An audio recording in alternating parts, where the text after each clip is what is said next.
Hola, ¿qué tal? Soy David Martos, estamos en la edición número 70 de la Seminci, en este set audiovisual de Quinótico en Valladolid.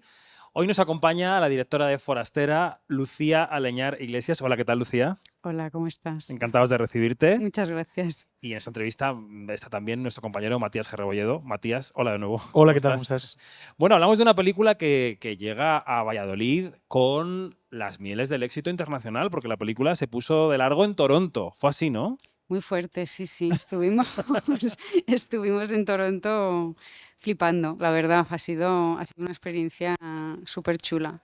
Y ayer llevasteis el premio de la crítica internacional, el FIPRESCI. Sí, sí, sí, sí. Una sorpresa. Ya yo me sentía ganadora estando ahí en un festival de tanto alcance, ¿no? Y tener esta noticia ha sido, bueno, una alegría. Matías.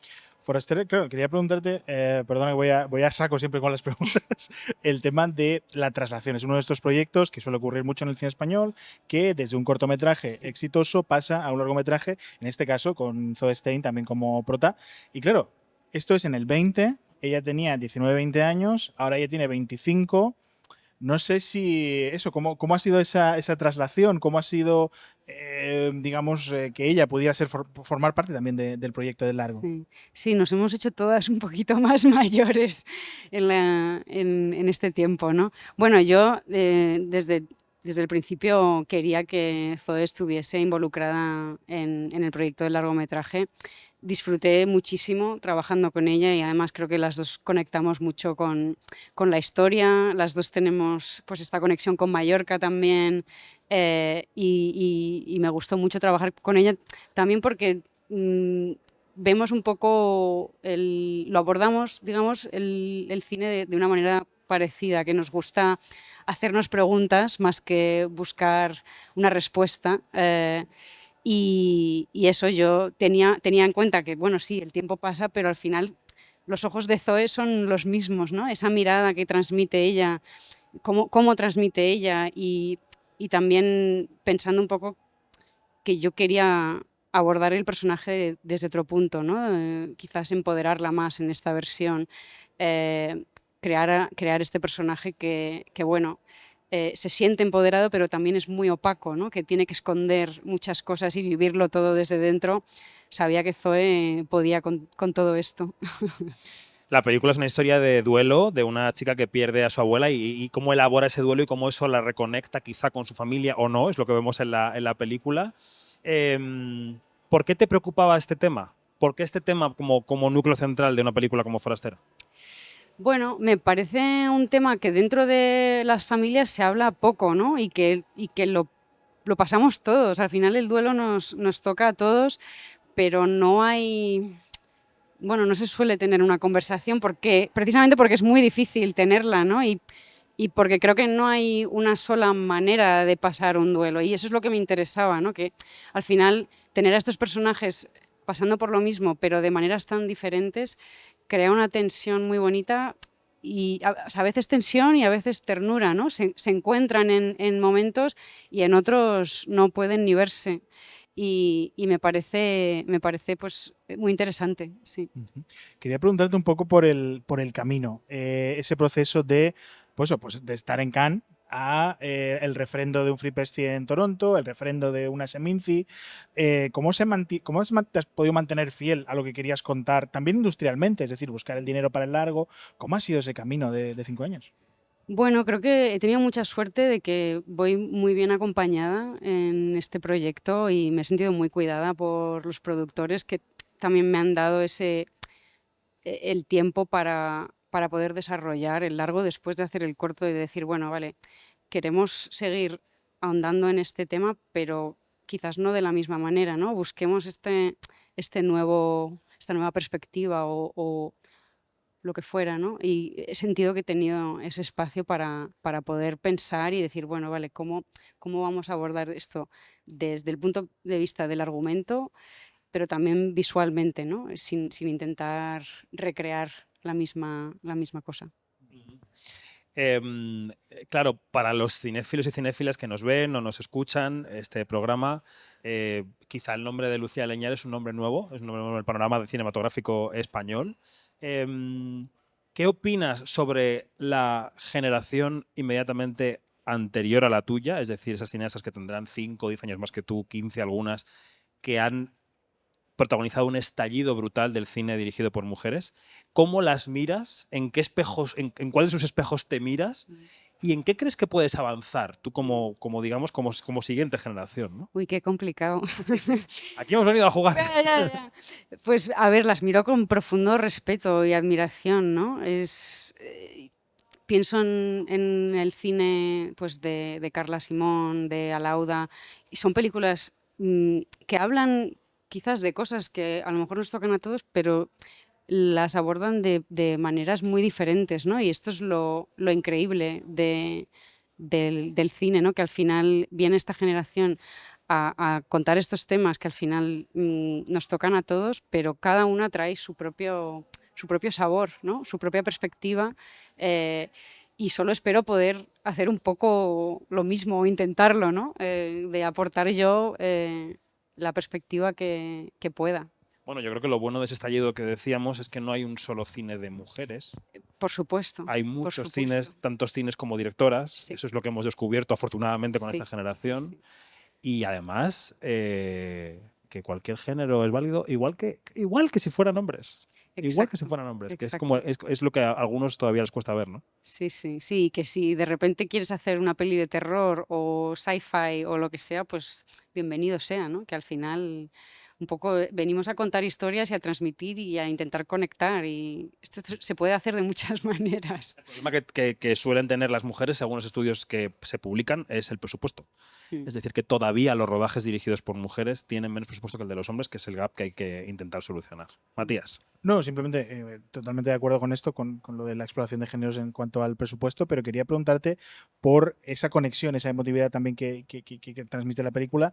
Hemos hablado de eso, hay que hablar de Lluís Omar, cómo es contar con él en la película y sobre todo cómo es dirigir a un tipo que ha estado en tantas guerras. Es un poco la pregunta.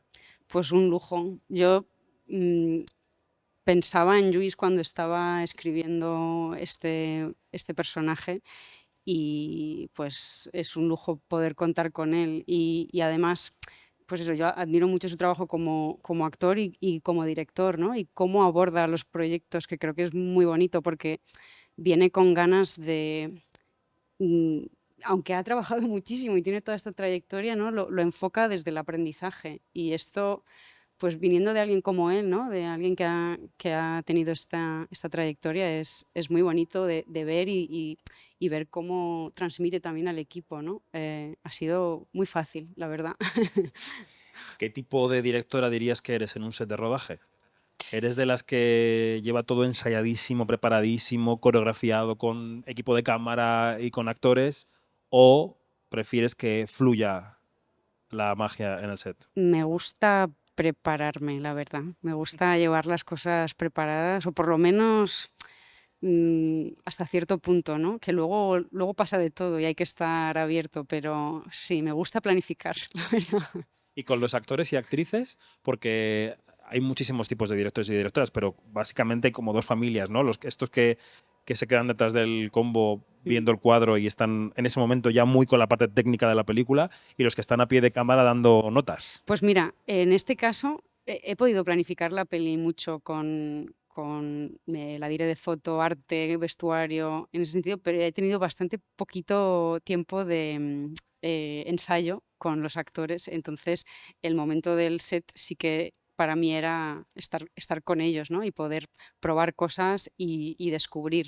También la relación entre los personajes de esta película de Kata y Tomeu es un poco difícil de explicar y en cuanto lo intentas te queda un poco raro. Entonces era muy importante que estuviéramos abiertos a probar cosas y descubrimos que con muy poquito al final pues salen momentos interesantes. Mati. Sobre esos momentos interesantes que apuntaré también por la forma. Pienso en el needle drop de Tovelo, en plan que es como un detalle para jugones, pero quería preguntarte, sin hacer spoilers, por la importancia de la luz en la película. Es una película muy luminosa, es una película que cuando juega incluso con la oscuridad es porque es ausencia de luz. Entonces quería preguntarte por eso, ¿cómo se rueda con algo que entiendo depende tanto del exterior, porque ese balcón, esa casa por la que pasa todo, depende mucho del exterior, sin entregarte tampoco al anuncio de Costa, sin entregarte tampoco a algo un poco más obvio. ¿Cómo consigues ese look de la peli? Sí, bueno, un trabajo muy cercano con todo el equipo. Yo sabía, tenía un gran interés en centrar esta historia de un duelo en un lugar como de belleza sobrecogedora, ¿no? Pero luego plantear pues esa paleta visual, paleta de colores y esta casa, eh, pues jugar un poco con eso, ¿no? Y jugar con a lo mejor colores más fríos y cómo poder sí, mezclar un poco estos dos mundos, ¿no? Esta playa idílica, este mar que te sobrecoge con este dolor. Pero también hablas de la luz y creo que, o sea, para mí era muy importante hablar del duelo desde un lugar que obviamente es muy oscuro, pero también muy luminoso, ¿no? Y que este viaje que hace este personaje de Cata le lleva por lugares complicados, pero siempre también luminosos, quiero decir, ¿no? Que tiene este final o logra atravesar este momento turbulento con luz. Mm. Te quería preguntar también por el camino hacia adelante de la película. La película, como decíamos, ha pasado por Toronto, está en Seminci. ¿Cuál es el camino hacia su estreno en cines ahora? Bueno, pues veremos. Vamos a estrenar, yo creo que el año que viene, con muchas ganas de poder mostrarla a más público. Sí, muy, muy feliz. ¿Y tenéis festivales en el radar? ¿O es eso que nos suelen decir los cineastas de tenemos cosas que contar pero no podemos contarlas? Bueno, algunas se pueden contar. Me voy la semana que viene, la presentamos en Estocolmo, Ajá. que esto me apetece mucho porque ha sido, o sea, Forastera está rodada en Mallorca, pero también ha sido una coproducción italiana y sueca, y poder ir a Estocolmo ahora a ver el equipo sueco y a celebrarlo con ellos me apetece un montón. Muy bien. Pues Lucía Leñar Iglesias, directora de Forastera, que está aquí en Seminci durante 2 o 3 días, un poco para acompañar la película. Habrá coloquios con el público en Gracias. Seminci, me imagino. Dicen que el público aquí es un poco duro. No duro con el Bueno. juicio, tanto con las películas, sino que preguntan directamente lo que quieren preguntar, no van con rodeos, así que nada, id con armadura, todo va a ir bien, Fenomenal. pero son duros en el Calderón, que lo sepas. Y oye, mucha suerte con el palmarés y con todo lo que venga para la película. Muchas gracias. Muchas gracias. Y Matías, pues gracias por todo. Hasta la próxima. Hasta la próxima. Hasta luego. Adiós. Seguimos en Quinótico. Estamos en el set del Teatro Calderón, el set de audiovisual de Quinótico en Seminci, la primera con K y la segunda con C. Hasta la próxima.